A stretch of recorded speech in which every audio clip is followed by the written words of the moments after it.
hata kimoja. Akifika Amaleki awe vitu vyenye uhai, asiachie hata kimoja. Lakini Sauli alipofika Amaleki alifanya mambo yake, akufanya kama vile Mungu alivyomwagiza. Lakini Sauli alipofika Amaleki alifanya mambo yake, akufanya kama vile Mungu alivyomwagiza. Sauli aliambiwa na Mungu wake aende mji wa Amaleki. Huyu Sauli aliambiwa na Mungu wake aende mji wa Amaleki. Akifika Amaleki awe vitu vyenye uhai, asiachie hata kimoja. Akifika Amaleki awe vitu vyenye uhai, asiachie hata kimoja. Lakini Sauli alipofika Amaleki alifanya mambo yake, akufanya kama vile Mungu alivyomwagiza. Lakini Sauli alipofika Amaleki alifanya mambo yake, akufanya kama vile Mungu alivyomwagiza.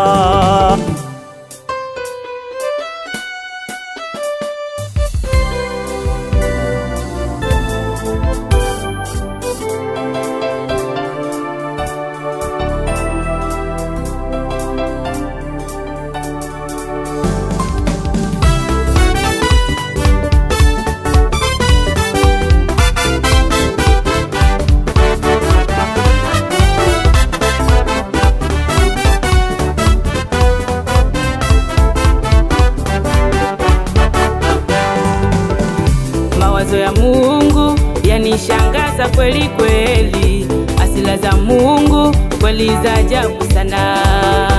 Mawazo ya Mungu yanishangaza kweli kweli, asila za Mungu kweli za ajabu sana. Alilipa kisasi mbele yao Amaleki walipolizuia taifa la Mungu, taifa la Israeli. Alilipa kisasi mbele yao Amaleki walipolizuia taifa la Mungu, taifa la Israeli. Hivi leo ni jeshi la namna gani linalozuia kazi ya Mungu isisonge mbele? Hivi leo ni mtu wa namna gani anayezuia kazi ya Mungu isisonge mbele? Aje hapa tena ajitokeze, akione cha moto kama cha wana wa Amaleki. Aje hapa tena ajitokeze, akione cha moto kama cha wana wa Amaleki. Mawazo ya Mungu yanishangaza kweli kweli, asila za Mungu kweli za ajabu sana. Mawazo ya Mungu yanishangaza kweli kweli, asila za Mungu kweli za ajabu sana.